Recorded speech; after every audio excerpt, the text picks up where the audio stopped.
All right. Well, welcome, Faith Acker, to my little podcast here. We're talking today about the subtle knife. So, if you could just kind of introduce who you are and what your work with the subtle knife has been like. Oh, and here's Zoe too joining us. Yeah, go for it.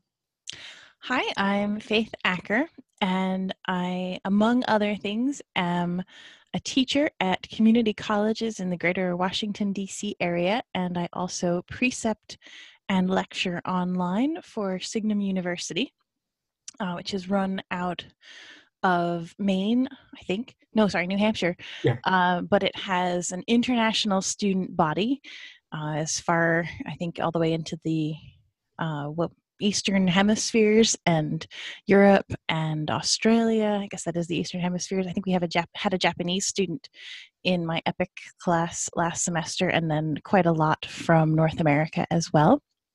So I've been reading Pullman since college, when I came across him in a course on science fiction and fantasy, actually. I won't tell you how long ago that was, but I will tell you that I have the Amber Spyglass in hardcover because that was the only copy I could buy at the time. And most recently, I think Wesley's invited me to his podcast because I taught the subtle knife in my Signum course on the life and times of the English epic. Yeah, and that's how I came across your name and wanted to invite you on because there aren't that many people that I've found who have taught this book, and particularly not at the master's level, like graduate level. Um, and and the title of that course is kind of interesting. So the life and times of the English epic makes it sound like the English epic has died or passed away. uh, but what do you think about that? I mean, how is it doing? How's our epic hanging in there? Well, that's actually funny that you say that because the course title I proposed to Signum, I think I'm allowed to say this, was The Rise and Fall of the English Epic. Mm-hmm. And they said that since so many of the writers that Signum celebrates would be in the last half of the course, Tolkien and Lewis and other great fantasy and science fiction writers, they didn't know that it was entirely appropriate to inadvertently call the last half of the course the fall. Mm-hmm. So we compromised on the life and times. And we actually didn't, if you read the course page, which is on the Signum webpage, you'll see we didn't stick to the English epic entirely. The first third of the course was actually foundations for the English epic. So we read Dante's Inferno, and we read the Aeneid. And I think I recommended the Iliad and the Odyssey and Gilgamesh and all the other classics. But we started with the Iliad and Dante's Inferno and some French medieval epics. And then we worked our way into the Renaissance and late medieval and Renaissance epics in England, The Faerie Queene and Paradise Lost. And so by the time we got to modern novels, or modern texts, which included Thomas Hardy, and Philip Pullman, and even one of the James Bond novels, then they weren't formal epics in the way that you might think of the Iliad or the Odyssey being a formal epic. Certainly, they've made some huge structural changes. You don't get the poetry, the formal poetry of the older epics, which I think is the biggest change. And often you lose some of the philosophy as well. But I think Pullman in particular was really fun because he tries to keep that philosophy, and he is directly responding to Milton's Paradise Lost, an earlier epic. Though I think those parallels are a lot clearer actually in the Amber Spyglass, so maybe you'll let me come back when you talk about the Amber Spyglass. Oh, definitely. And actually there's some beautiful Dante parallels in the Amber Spyglass as well. Oh, that's some text that I don't know as well. The Inferno and especially the other two, the Purgatorio, the Paradiso, really, yeah, I find them quite beautiful, but also quite difficult to understand in ways. I think that maybe the epic is particularly suited to in our time, is to be this kind of thing that, you know, is wonderful and powerful, but not entirely within our grasp, because it sort of speaks to a culture of of which we have some faint memories, but maybe is not Mhm. so immediate to us anymore. But yeah, I would love to have you back on to talk about some of that, and work through the Amber Spyglass a bit. It's going to be a while, I think. I'm, Yeah. I'm really slowing down here at the subtle knife. I just I've been trying to get back on track here. So having that to look forward to will help pull me forward.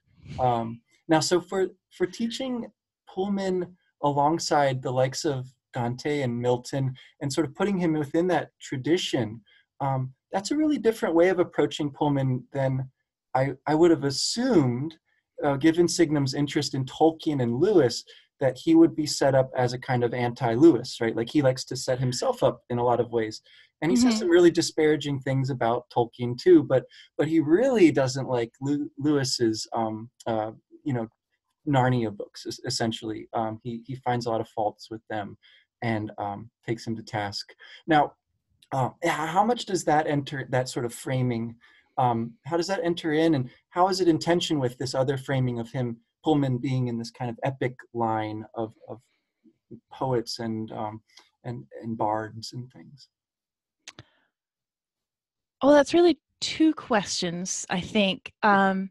So for the first half of it, we didn't talk in class that I remember about his anti-Lewis sentiments. I didn't think they were actually relevant to the discussion that we were having based on the epic.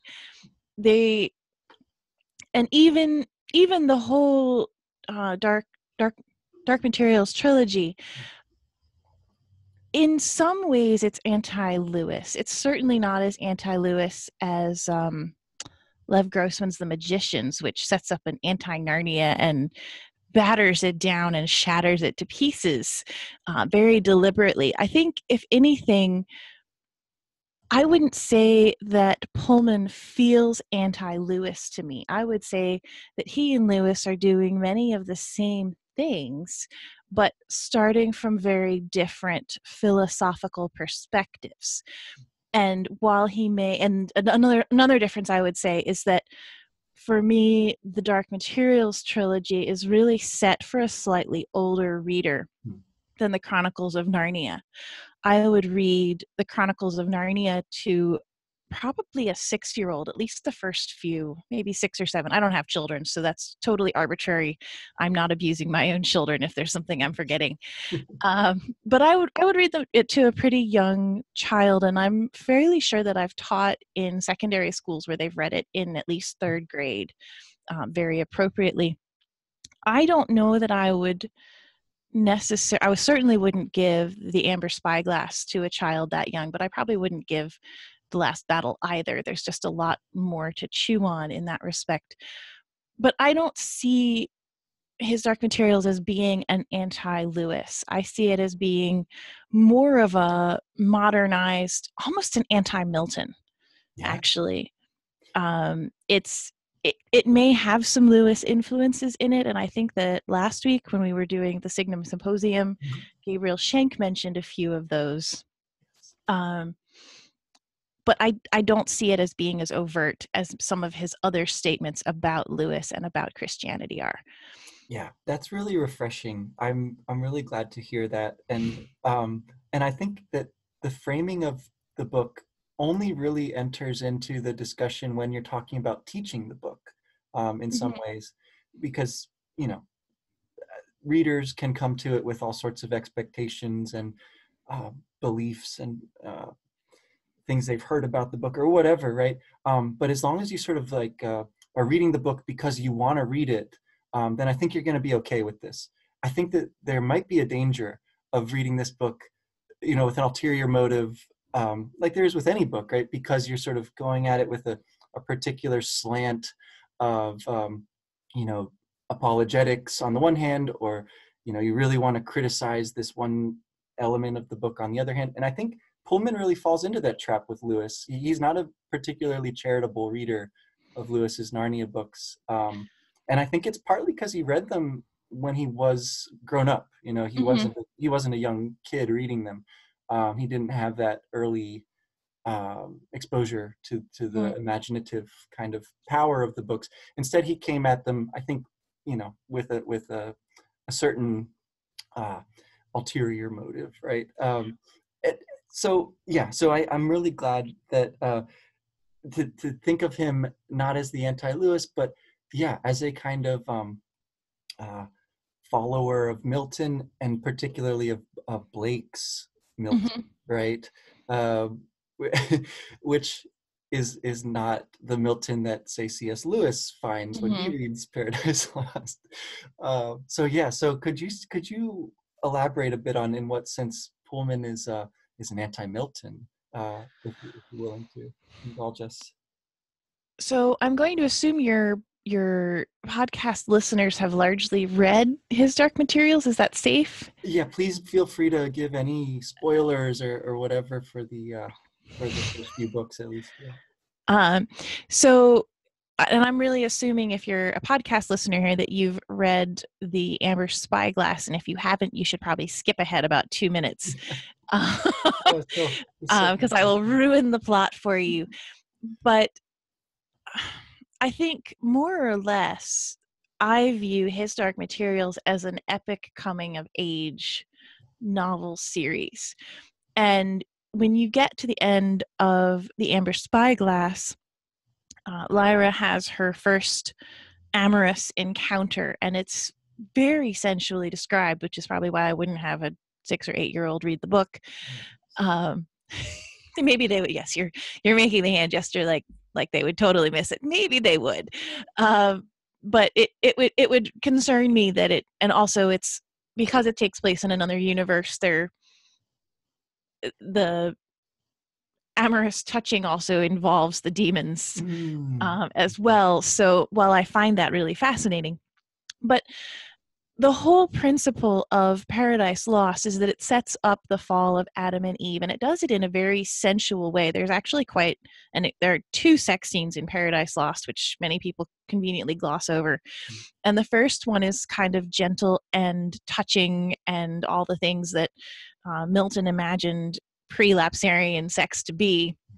And the second one, if you read the language, is much more racy, is probably the best word I would use to describe it. And Milton sets up that raciness in the context of the fall. Suddenly sex becomes this tainted thing, something that God intended to be this pure, beautiful thing for a couple together. He says once they've had the fall, it can't be pure and lovely in all the ways ahead of time that it was. And he also has a lot of other writings on marriage and divorce that parallel some of those ideas. In Pullman, getting Lyra to the point of her amorous encounter is actually the goal of the book. In fact, it is through having this intimate encounter with Will that she has her spiritual awakening, more or less. And so Pullman, I think, reclaims that physical affection into a coming of age novel, which I think is something, it's been a decade, but I think it's something he does in some of the Sally Lockharts as well, is links the amorous entanglement with, or the coming of age with an amorous entanglement as well. So I think in that way, he sets up the fall as the good and beautiful and desirable thing, whereas the whole point of Milton's is you get to the fall, you see how devastating life is for Adam and Eve, and then you need the grace, the restitution of Jesus in the last 2 books of Paradise Lost to come and restore them. But because Pullman sets up the church as restrictive and negative in the whole Dark Materials trilogy, you have the completely opposite effect. The church is trying to prevent the fall, but it's a bad thing. And it's not until Lyra can get to the fall and after the fall experience this beautiful, intimate relationship is actually the kind of the reclaiming of the fall. Yeah, yeah. And I think that is a lot of what Pullman is taking from his other reading, right, with Blake. his Mm-hmm. songs, and with that other little short story kind of dialogue thing, the Marionette Theater. Have you looked at that text at all? I have not read the Marionette Theater. It's a very strange little piece that does a kind of reinterpretation of the fall as well, that seems to have had a big impact on Pullman. Mm-hmm. It's really interesting, but yeah, his emphasis on the relationship between Will and Lyra being a good thing, including their physical attraction, that's something that he brings in at the very end of the story, but you can see it sort of building up throughout the whole books, Mm-hmm. right? So Will gets introduced in the second book here, um, really becomes kind of the protagonist of the second book in a Mm-hmm. way that was really surprising for me when I was first reading these, because the first book ends on this cliffhanger, like literally, she's walking off this cliff into this new world, and the second book you pick up in our world, in the Mm-hmm. real world, right? Yeah. Which then leads into this kind of world in between the two where they meet. So that element of the relationship, the love being a part of that, but also the necessary separation at the very end. And this is like the really sad part of the book, right? At the very very end, they have to go back into their separate worlds. Mm-hmm. um, so I'm curious about how that sort of that scope, that sort of sweeping element of their story, um, contributes to some of the kind of epic quality in these books, because there is this kind of war in heaven going on in the background, but that's not really where the focus is in the series. It's really on the characters and their relationship. And that's something we see in Milton as well, Yeah. where you have Satan and the war in heaven and the fallen angels, and then Christ coming in as the savior, and then you have Adam and Eve. I think where it differs is, as you say, with the presentation of Will as the hero, and then the presentation of Will and Lyra by the end of the third book become joint heroes in their agreement to separate. But I would contend that almost every good epic requires a sacrifice. In Milton, in the Bible, that sacrifice tends to be Christ's sacrifice on the cross. In the Iliad, you can argue that it's a lot of different people, possibly Patroclus, Mm-hmm. possibly Achilles, possibly even somebody like Hector. But the presence of a sacrifice is part of what makes a great hero a great hero. If you don't have the sacrifice in the first place, you have a really boring one-dimensional character. He just does. He's largely Herculean, but not really, because Hercules has his moments of weakness and sacrifice as well.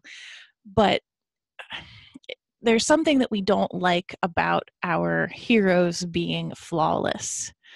And I think the the Christian Jesus is probably the only one I can think of who is intentionally flawless. Achilles is close. He gets set up as divine. And so what makes it work for Achilles and Jesus in particular is that they too have to make huge sacrifices. Achilles has to leave his wife behind when Troy is burning, and then he has to leave his girlfriend, lover behind when everything seems fine. Mm-hmm. Jesus has to die in order for the epics to reach a satisfying conclusion. So that's a way that you can get around the flawless hero and still make it an interesting narrative construction. And it's a very epic thing to do. Oh yeah. There's all kinds of, I feel like, obstacles that get thrown in at the end here, right? The going to the world of the dead, which is another Mm-hmm. kind of epic motif, right? Yeah. The underworld thing, and so the separation from the demon that takes place there.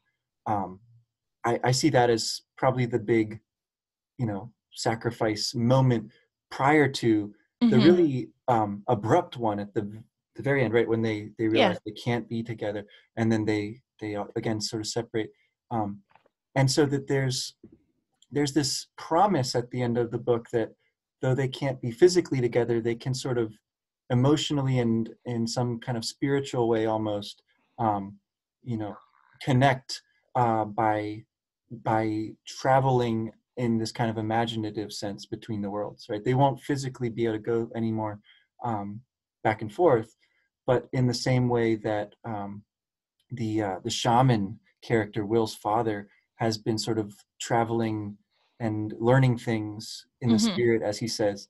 I think it's one of the witches who tells them, you can also learn to do this. And so you will see each other again, maybe, in Mm-hmm. some form, you know. And so there's an interesting kind of tension there, I guess, between, this emphasis on the physical enjoyment, as that sort of being, redeemed and held up as good. On the other hand, it's not possible for them, except for this brief time. Mm-hmm. Beyond that, they have to kind of learn this other way of remaining connected. Um, there's a similar way in which they the things that have made them special up to that point, their use of the alethiometer for Lyra or the Mm-hmm. knife for Will, those things also sort of get taken away from them at the end of the story. And Mm-hmm. again, Lyra has the promise that she can learn to read it, but through diligent study. And there's a strong suggestion that Will is going to learn to be a surgeon or something like that. That he'll use the same kind of skills and techniques and things, but just in a different way, in a more like Mm-hmm. real way. Um, but we have, yeah. So anyway, that there's a problem there. I feel like, though, because there is this suggestion that they should still have their own lives to live, Mm-hmm. as much as they want to kind of hold on to this really important transitional moment into their kind of young adulthood. Mm-hmm. Yeah. So I don't know if that qualifies as a sacrifice or if it's sort of something else. I don't know quite what's going on there. I would agree with you that the giving up of Pantalaimon to go into the land of the dead is a larger and more traumatic sacrifice in some ways. Narratively, it's not framed as the big moment, I guess. And I see your point about the promise of other futures, and it will be interesting to see what Pullman does with that. Yeah. In if he Because I think he's coming back to Lyra in the Secret Commonwealth. I think that's correct. I haven't read it yet. So uh, you're right. In that way, it maybe doesn't meet the traditional epic. But actually, a lot of epics do promise something else to come. If we go back to the Iliad, the Odyssey comes next. If we go back to the Inferno, the Purgatorio and the Paradiso come next. If you go back to Paradise Lost, it actually gets followed by Paradise Regained. So this idea of leaving something with a bit of a promise, and it is kind of like the end of Paradise Lost. I keep going back to that. But the first 10 books of Paradise Lost are the original Paradise Lost, and it ends on really kind of a low note. And then books 11 and 12 are basically the story of the gospel. Adam gets to go up to the top of a mountain with an angel, and an angel says, look, your life may be miserable and the human race may be doomed, but don't worry, a savior is coming.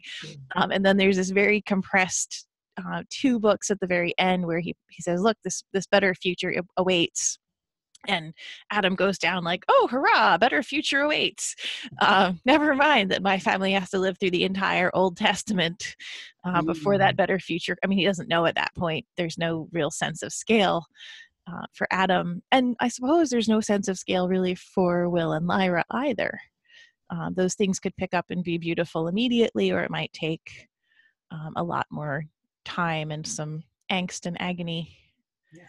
So. No, I like that as a way that the book leaves you with this kind of vision, but puts you back into the non-epic world to sort Mm-hmm. of work out in what way you're going to use and hold on to and cultivate that vision.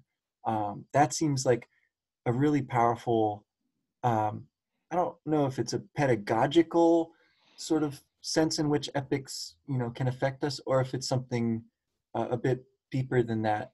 If it really kind of grips you, then I mean, I think the biblical story is, this kind of great epic Hmm. story. You can read it that way, and that seems to be part of what Milton's doing there, is to try to kind of put our focus on the epic quality Hmm. of a conventional religious, Yes, reading of the certainly in Bible. Milton's case, it's very didactic. Yeah, Um, yeah, I don't get the same didactic feel from Pullman, but then that's not really the point of his book. yeah. No, he's So, he's very emphatic that he's a storyteller and he's telling the best story he can. He clearly has metaphysical, philosophical, interests that he brings in and that sort of buoy his story and give it a lot of vitality. The demon, right, is like this great insight of his that really comes to life when he realizes that there's a difference between the demons of children and adults, and that mhm. drives. He still hasn't finished working that out, and I have read the new book. It's wonderful. I just devoured it as soon as I got my hands on a copy. But he still hasn't finished working out, what are the implications of these changes that take place in a person's life with their demon developing along with them. Maybe they kind of diverge in some ways. Mhm. um, it's quite an interesting story. But back to the subtle knife. um, there's I wanted to bring this up too. There's also the Specters. This is a kind Yes. of a great, I don't know if it's as original as the demon, because you see, like the Dementors in Harry Potter Mhm. is like a very similar kind of thing. Even the ring wraith, the image at least is very similar, as they're portrayed in the Peter Jackson films, that is. But there's these specters that have also come into being as a result of human curiosity, and Mhm. so there's a kind of traditional reading of the fall there in what happens in Shitagazhi, where they pursue knowledge that is forbidden, and it really bites them. It's Mhm. bad that they let the specters into their world. What do you make of their role in giving a kind of epic uh, tinge to things there? Well, actually, for me, so if you view the whole trilogy together, it works quite well as an epic. But each of the books has its own smaller narrative structure. And one of the most common elements in the epic is the traditional descent into hell. Yeah. And so for me, the specters in The Subtle Knife actually take the place of the descent into hell. You go into this, for Will, it's a completely new world. You watch people be tormented and pursued by demons. It's actually very Dante-like in that respect, Yeah. because he doesn't get pursued. He has the guide and the safe passage of the knife, and also because he's a child, they can't touch him yet.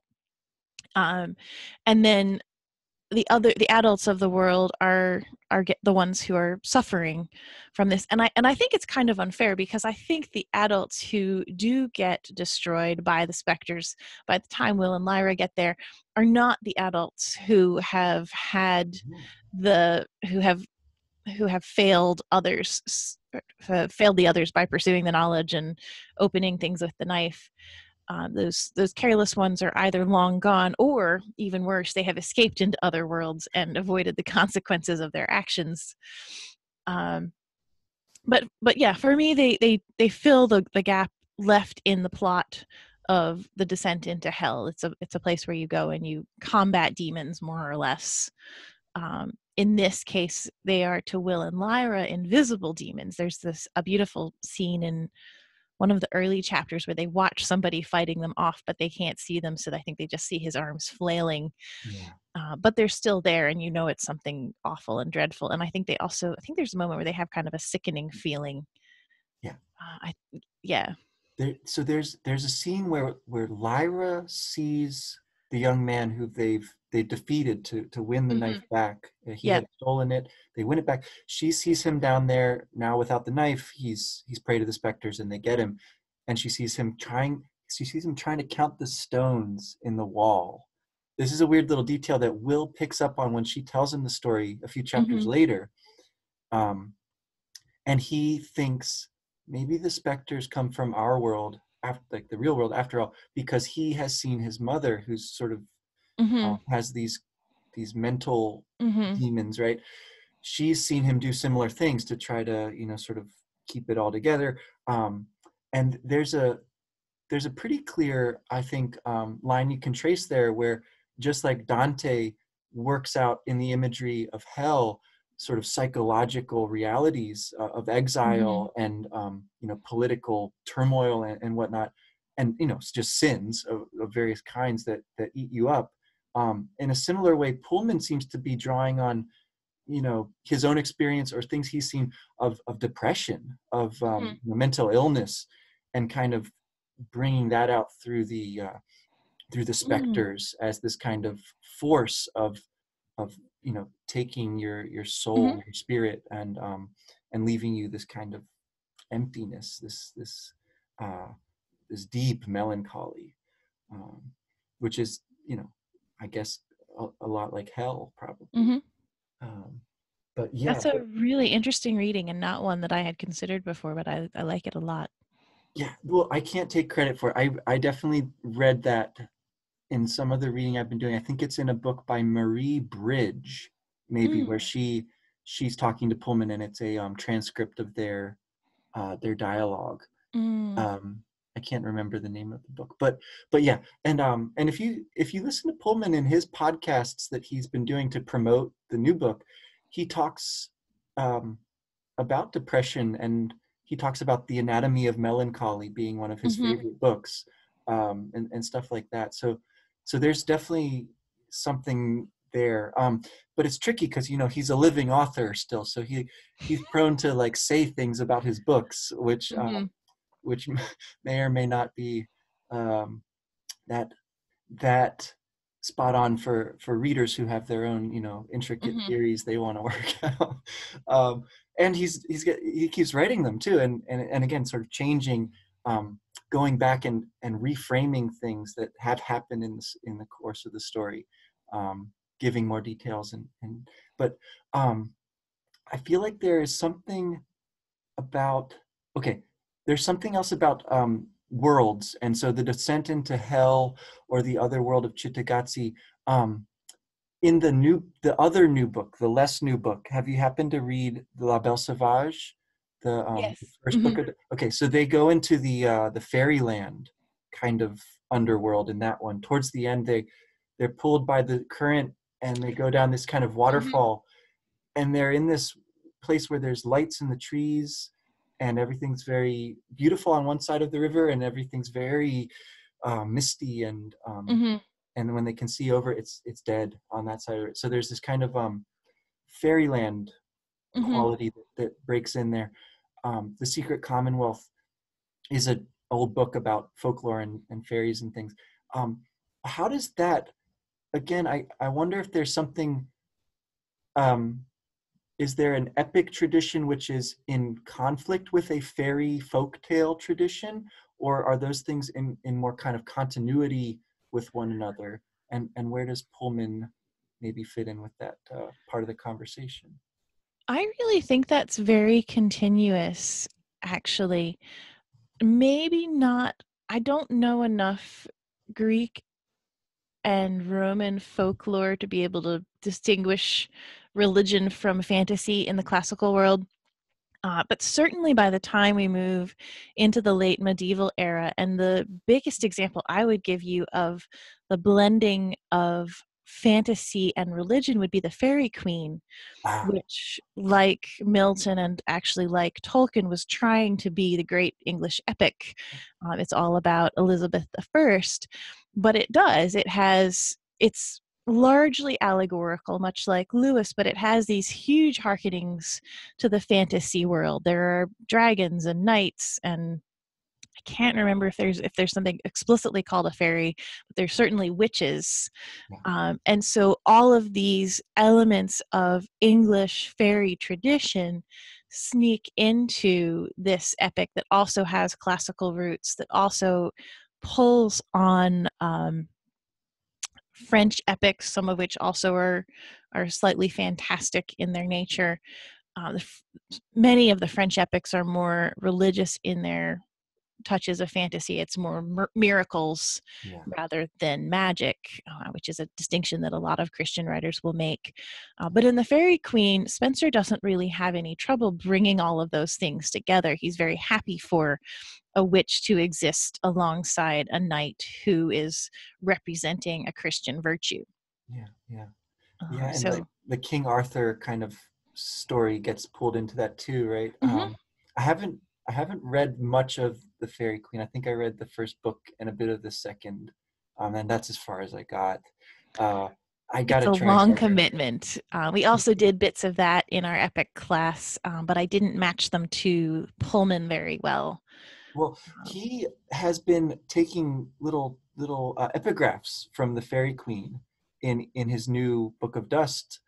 So he takes the big epigraph from Milton to start out the original trilogy as Dark Materials, but he takes passages from the Fairy Queen to, I think he puts one at the end of the Belle Sauvage and maybe at the beginning and end of the new Secret Commonwealth. Got some chunks of Spencer there. I can't remember now. If there's definitely one at the end though. But anyhow, he wants, it seems to me that Pullman wants you to read these old epic things to better appreciate where he has taken his ideas and maybe to an extent, modeled his story and his language and things like that. He seems to really want to keep that alive. And I'm curious, if a certain amount of opposition is also necessary to keep that epic, vital. If it becomes too kind of conventional, does it lose some of its richness? Does there have to be this kind of, taking certain things and rethinking them and reworking them and putting them back out there? I don't know. This is a question I have. That's a really interesting question, and I'm not aware of Pullman trying to write either of the series, or if you view it as one long series, as an epic particularly. I might have missed that. But I also would point out that most of the other epics are allegorical in some way. And allegory is something that in other writers is probably the thing that he doesn't like the most about Lewis, although I don't think he directly says that that's the problem with Lewis. But I think it is part of the problem with Lewis. It's certainly, when I was teaching a Lewis and Tolkien class at Signum, I think the second semester that we ever had classes, I was shocked when my students disliked the Chronicles of Narnia that we read because they found them too simple, those who had read them for the first time as adults. And it's because that allegory is so clear. It's much less clear in Spencer. The allegory is all throughout, but it leaves you would have to spend hours unpacking it for the depth and richness of its allegory. And so I think that's the way, more than anything else for me, that Pullman is deviating from the traditional epics. Not so much the classical ones, which are not as allegorical, but certainly from the earlier English epics. That's the thing that he leaves behind that jumps out at me, is the religious foundation, which most of the other English epics have tried to do. In fact, like Milton makes the English epic the story of the Bible, or that he's moving it in a new direction. So without that foundation in an earlier story, he's able to take the epic elements, but he doesn't confine himself to a narrative that someone else would know. So with the Fairy Queen, we don't really know how it ends because Spencer didn't finish it. With Milton, you don't know at what point in the Bible Milton's going to stop at when you begin the Fairy Queen, but you do know how the Bible ends. And you know that Adam and Eve's fall is not the traumatic devastation of the human race, because you look around and you're still there.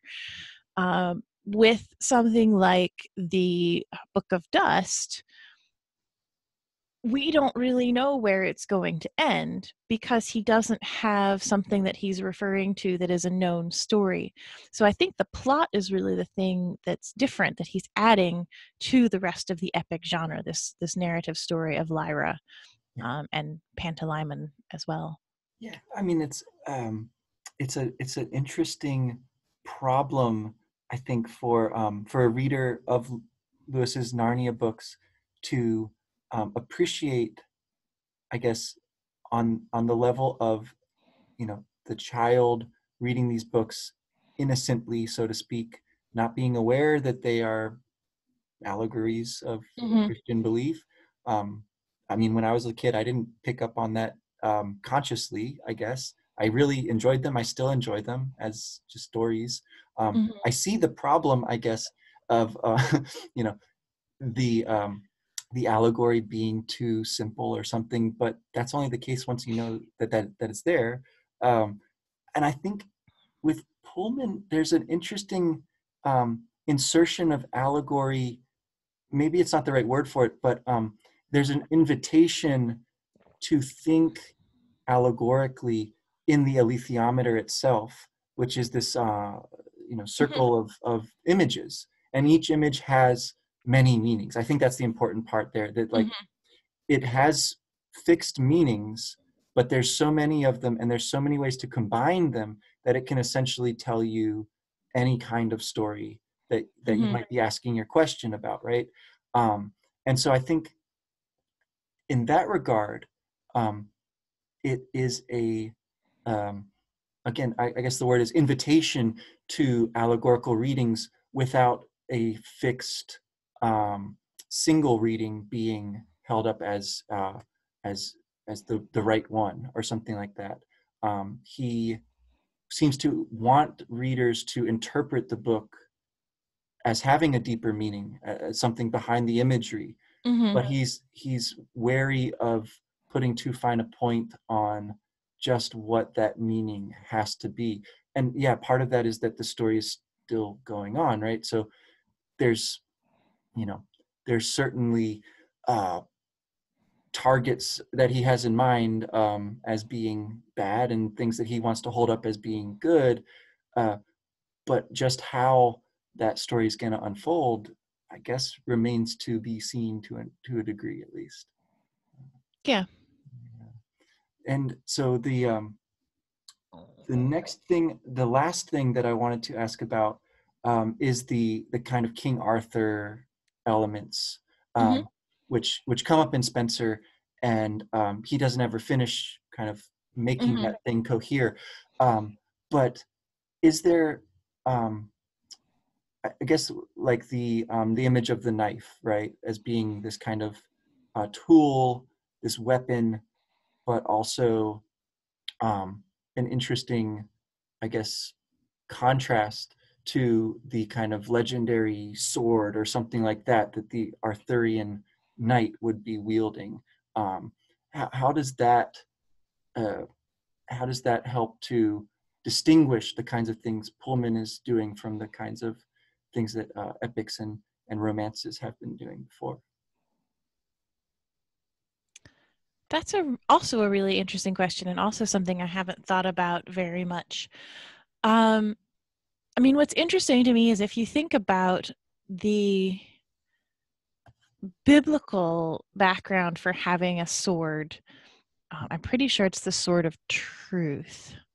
In the new. Oh yeah, so like the word, right, will sort of smite, separate. And so, yeah, I'm pretty sure it's the sword of truth. I'd have to look that up. How embarrassing if it's not. But I also have often viewed King Arthur's sword as sort of being the sword of truth.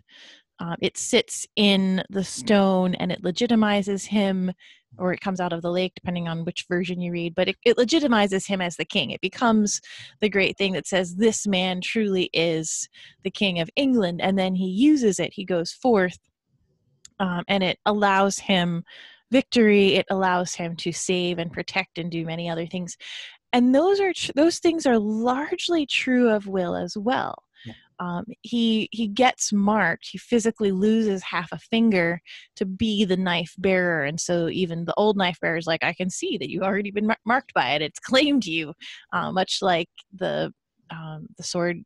King Arthur's sword becomes King Arthur's sword, and that becomes his kingship. And Will does protect and save with it, and he also goes forth into other worlds and other places with it, and sort of carries it in front of him as a saving thing, a trustworthy device that allows him to save and protect the things that he's been given guardianship of. So I think in many ways it's similar, but the truth element of it is also pawned off onto the alethiometer.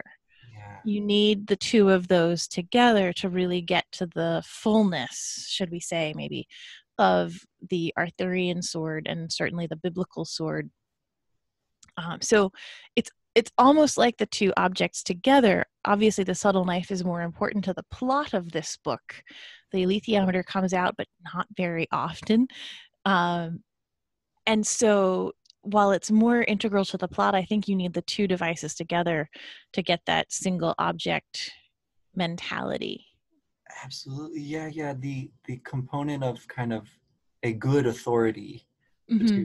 to combat the evil authority that is in the church, the institution of the church in Lyra's world, Mm-hmm. like speaks through the alethiometer essentially. And yeah, that's cool. I I feel like I will be on the lookout for more courses that you are offering over at Signum. I've taken some of the philology classes and really liked them, and I'm taking right now a class that deals with Lewis quite a bit, Mm. in his Four Loves. But yeah, I'll try to get involved in more of these epics, which like Spencer especially. I really have to read. Oh, Spencer's magical, but you really need a good afternoon to set aside when you can read him without distraction. Oh yeah. He's not a good one for the end of the day when your brain is tired. Oh, wow. Yeah. Well, so I'll look forward to your guidance on that. Faith Acker, thanks for joining me. It's been a wonderful conversation. Thanks so much for having me. It was a lot of fun. All right. Take it easy. You too.